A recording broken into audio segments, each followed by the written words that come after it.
வணக்கம். இன்றைய குறள் பொருட்பாலில் சிற்றினம் சேராய்மை அப்படிங்கிற அதிகாரத்தில் குறள் எண் 455. சிற்றினம் சேராமை அப்படின்னா avoid bad friendship, being in a bad community is not good. So அதான் தலைப்பு.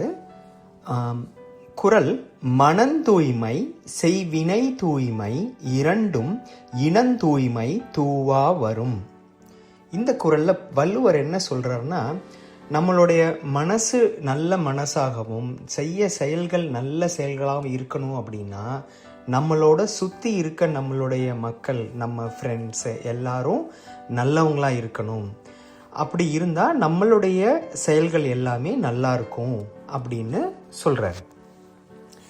இப்போ நாம் அந்த குறளை சொல்லி பார்க்கலாம். நான் சொல்கிறேன், என் பின்னாடி சொல்லுங்கள்.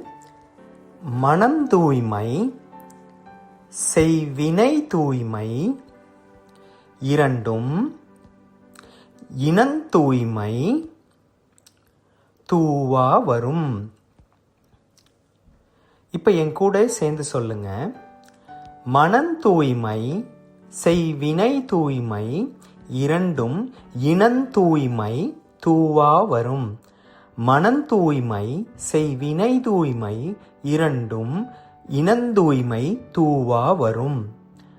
மனம் தூய்மை செய்வினை தூய்மை இரண்டும் இனந்தூய்மை தூவா வரும். இந்த குறளை மனப்பாடம் பண்ணி பதிவு பண்ணுங்க. நன்றி.